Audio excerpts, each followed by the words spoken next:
What's going on, everybody? Welcome back to ICNV Driversedition, and today I got another hot topic for you. I know many of you have been wondering, where have I been? And I'm just going to be straightforward with you. I've been down and out. I've been sick for the past week, but I am back up and running. I mean, let's be real. I was in bed for about 38 hours, sleep about 34 of them. I didn't eat for 48 hours, and I was really down. But that's not the point of this video because I'm up, back at it again, and it's time to get this content coming your way. I did my best to answer a few questions, got a couple hot topics, and we're going to start out with this video right here. So, I am out in Maine, and the reason I'm in Maine is I actually want to take a look at a couple cars in New Hampshire and northern part of Massachusetts. But that's not the focus of this video. When I first got to Maine, I went to Buffalo Wild Wings. And while at the bar eating some chicken wings, I got into a conversation with a person that didn't really know who I was, but they were playing car videos on the TV and made a couple of comments. And before I knew it, we were talking about, would I today spend the money again on a Corvette C8? Let's talk about it.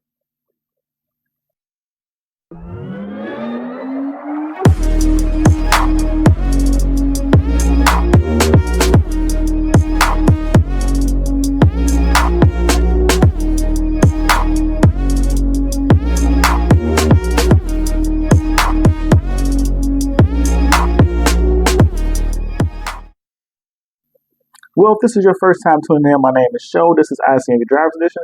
This is a car community for car enthusiasts that love to drive cars that make you turn your head, that aren't your everyday people movers. But we're also an interactive car community, which means if you hit me up on any one of my social media platforms or in the comments below, I'll do my best to respond. And if the topic you bring up is interesting enough, I may even shoot a video on it. This topic right here, I felt like I had to share because the conversation was great. And I know I got to get a 4-year review of Zeus coming out just to let you know how I feel, the stance, the problems, the things I went through my ownership, and while he's still in my possession. And that's a key word, while he's still in my possession. So I am out checking out a couple of vehicles, and I think I'm going to drop a video to show you where I've narrowed my selection down to on what's the possibility for replacing Zeus for a short-term timeline. Now, I was at the bar at Buffalo Wild Wings, and I got into a conversation with a gentleman about would I spend the same money today that I spent on my Corvette C8? Or would I just buy one? It depends on how you want to review the conversation. And I think my answer is going to shock many. But let's dive into it. So, if today I was looking to get into a Corvette C8, let's be full transparent. I spent over $100,000 for Zeus. I got him in the early parts. When he came out, he was one of the first 100 convertibles built for 2020. There were less than 18,000 cars made when he was produced. He is one of 1,057 cars in Zeus Bronze. He's one of 100 in Zeus Bronze convertibles. He is one of 11 in the color combination for the car. So with that being said, Zeus is, in some opinions, rare. And when I bought my car, like I said, there was less than 20,000 cars made and probably not even 20,000 cars on the street. So I paid over MSRP. Let's get that out the way. Am I upset about that? No. When I went out to get Zeus, I was looking to spend at max about 130 grand on a car. I was considering cars like the Audi R8, the Acura NSX, and a Porsche Carrera 4S convertible. And I'm not even going to lie, there was some inclinations about a Mercedes AMG GTS, but I really wanted the C, and that was the problem because the C was out of my price range. So today, if I was looking to spend that same 6-figure price tag I spent on Zeus, I think I would spend it, but I wouldn't do it on a base C8. I would do it on a Corvette E-Ray. And I say that because my ownership of Zeus, my experience with Zeus was good. I really liked the car. I liked the interior. I liked the way it handled. I liked the performance I got for the money. And honestly, I mean, let's be honest. For what you're getting out of the base Corvette C8, there isn't many cars, if any cars, that can rival the performance for the price range. And I think that's key because people that are looking to buy cars today, this is probably the time for you to get your hands on one because you can't get anything else with that type of performance for that cost. But let's not get sidetracked. So I say I would get a Corvette E-Ray because I feel like if I'm spending that six-figure price tag today, the base C8 performance was worth it. But if I can get more, and I say that if I can get more, meaning E-Ray performance, I have to go for it. Would I consider a Z06? Yes, but the money I spent, I can't find a Z06 in that price range today. And I don't have a problem with the money I spent. And that's the thing I think most people will be surprised about. I don't have any harsh feelings. I'm not upset that I spent six figures for my car. And I think that's a part a lot of people don't understand. And I say that because when I look at cars, I look at what I can get for my money. What you can get for your money today may not be what you can get for your money tomorrow. And that's key because before I bought Zeus, I was really chasing a Lamborghini Huracan. And the Lamborghini Huracan I set my eyes on back in 2019, 2020 before the pandemic hit, I could get that Lamborghini Huracan, which was a two-wheel drive, the 500 horsepower base Huracan convertible. I could have bought that car for $145,000. The problem I was running into was the bank approval I was getting was for $146,000 for the car, and they were selling the car for $145,000. I didn't want to come out of pocket more than $5,000. So if you think about that, I was still under $150,000. But when you add the tax, title, license plates, and so forth, I was about $7,000 away. So I was going back and forth with negotiations on the deal to try to make this Huracan fit into my budget. And what's kind of funny about it is that instead of exploring other options to generate a little bit extra income to help seal the deal in this purchase, I decided to make the dealership just come off the difference. And it was working out pretty well to the point whereas I got the car quoted for maybe $600 outside of my budget. And the funny thing about it is I let $600 stop me from owning a Lamborghini. We got sidetracked. I'm sorry about that, but I just want you to understand this. I let $600 stop me from owning a Lamborghini. But what ended up happening was I came up to the decision in my mind, you know what, I'm just going to go ahead and bite the bullet and get the car. Well, the pandemic hit. And when the pandemic hit, a car I had been negotiating for 3.5 months, 3.5 months, everything shut down. When things opened back up, I felt like the uncertainty because a lot of people, hours had got cut, some people lost jobs, but I didn't. I still had a solid foundation with income. I felt that it would be almost impossible for them to sell this car. So instead of paying the $600 that I was going to pay before the pandemic hit, I asked them for another $2,000 off the car, which I should have just bought the car. And all of a sudden, something crazy happened. They raised the price of the car $20,000. And then next thing I knew, they ended up selling the car for $18,000 more than I could have bought it for 3 weeks ago. And that's how crazy it shifted.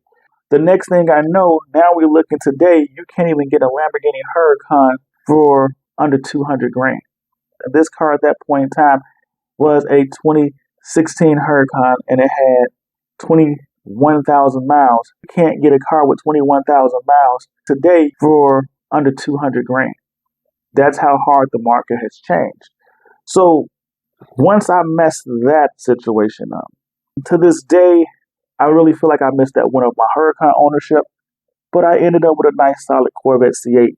The problem with my Corvette C8, and I will just be straightforward with you, is it was a purchase I made that's out of my norm because I'm used to buying cars pre-owned that I can sit in for 2 to 3 years and ultimately leaves out maybe on $10,000 of value.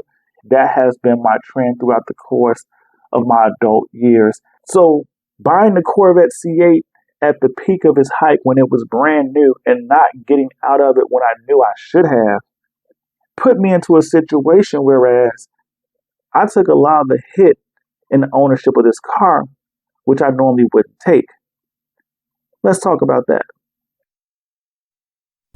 If you've enjoyed what you've seen so far, go ahead, hit that like button, subscribe to the channel, join the ICNV Driver Edition community. If you hit me up in the comments below or on any one of my social media platforms, I will do my best to respond back. And if the topic is interesting enough, I will make a video on it. So reach out, let's chat. But let's get back to this video. So the reason I'm talking about this part of it, because it falls right in hand with the conversation of would I buy a Corvette C8 for the money I spent back then. And stepping aside from the performance of a C8 E-Ray that I could get my hands on for that type of money today, I spent 6 figures for my car. My max at the point in time I bought my car was $130,000, which that's what made the Corvette seem like a deal. But on the other hand, looking back today, buying the Audi R8, buying the Acura NSX, buying the Porsche Carrera 4S, all of those would have been better purchases. And let me explain. I'm used to buying cars, whereas while I'm owning them, they may depreciate some. I may lose some value in the car, typically meaning that when I go back to get out the car, because I typically jump between cars every 2 to 3 years, the car has more equity than the money I owe in it, which makes it easier to move to something else.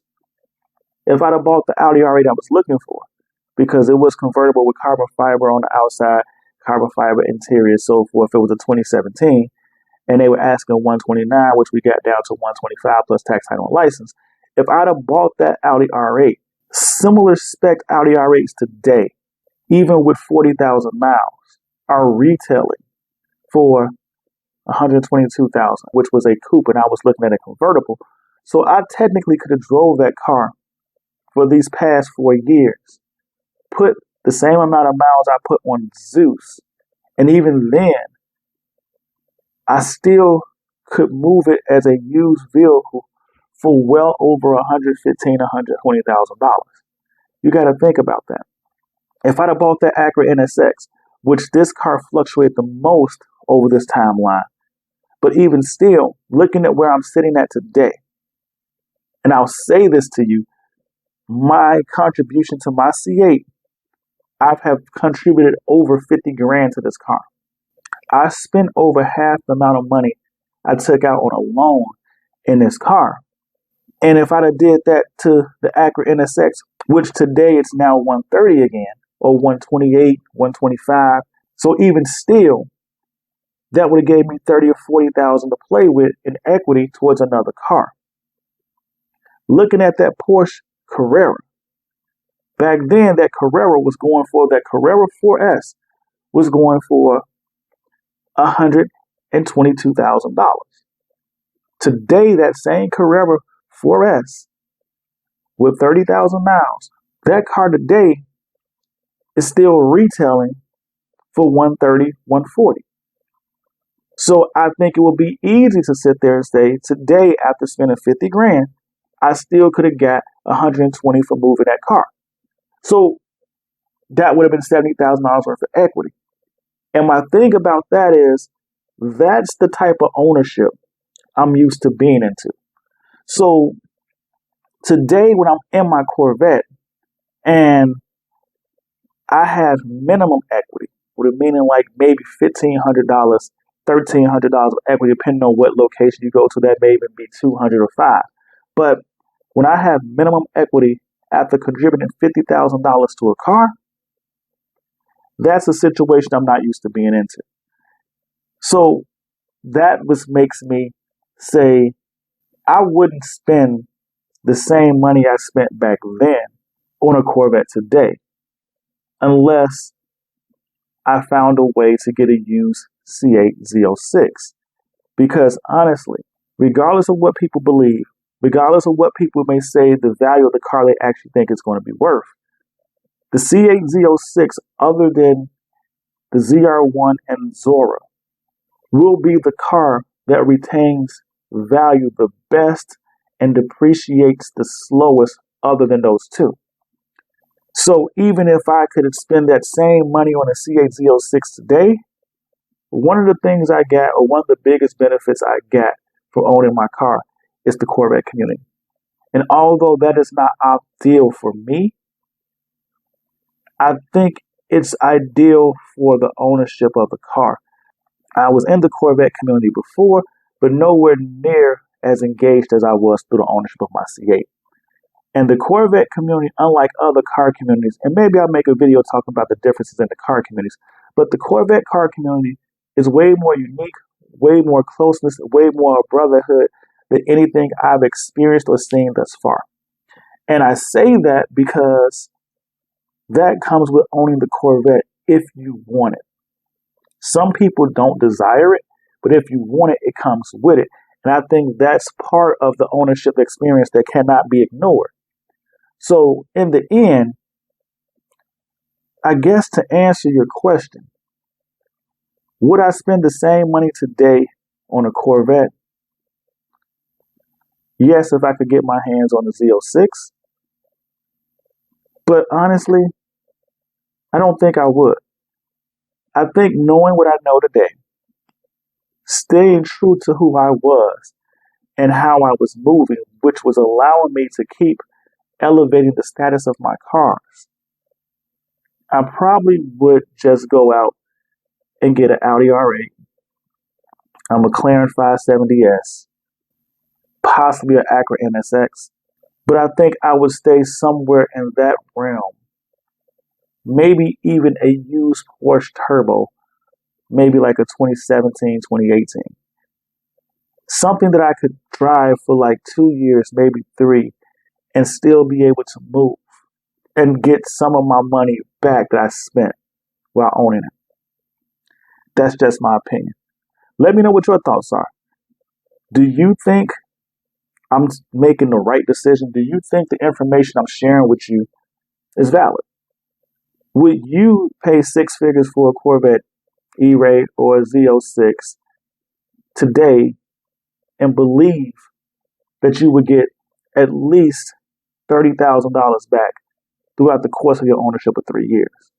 These are questions you might want to think about, because I'm going to say this to you. This is my hidden gem tip for today. If you can get your hands on a base C8 right now, somewhere around 60 grand for a 2LT or a 3LT, this is the time to make that ownership mark. I don't care if it's a 21 to a 2023, because between now and the next 3 years, you should be able to drive that car if you can get your hands on one for under 70 grand. You should be able to drive that car for 3 years, maybe 4, but 3 years at a minimum, and still be able to move that car 3 years later for about $50,000. So in the end, you end up losing about 10 grand. But you got to enjoy one of the most unique cars on the market, and you should have some form of equity in the car when you look to get out of it. That's just my opinion. Let me know your thoughts. ICNV Drive Edition. Go ahead, hit that like button. Subscribe to the channel. Join the ICNV Drive Edition community. Like I stated before, we're a community of car enthusiasts that love to drive cars that make you turn your head, that aren't your everyday people movers. But we're also an interactive community, which means if you hit me up on any one of my social media platforms or in the comments below, I'll do my best to respond. And if the topic you bring up is interesting enough, I may even shoot a video on it. Don't forget, we were all made in his image and given dominion over the world, which means we weren't just meant to be. So chase your dreams, build your visions, never ever give up, and embrace your own identity. It is okay to be unique. He's not done with you, and he's definitely not done with me. and you are more than capable of achieving your goals. So stay humble, stay focused, stay blessed, and I'll see you in these streets. Peace.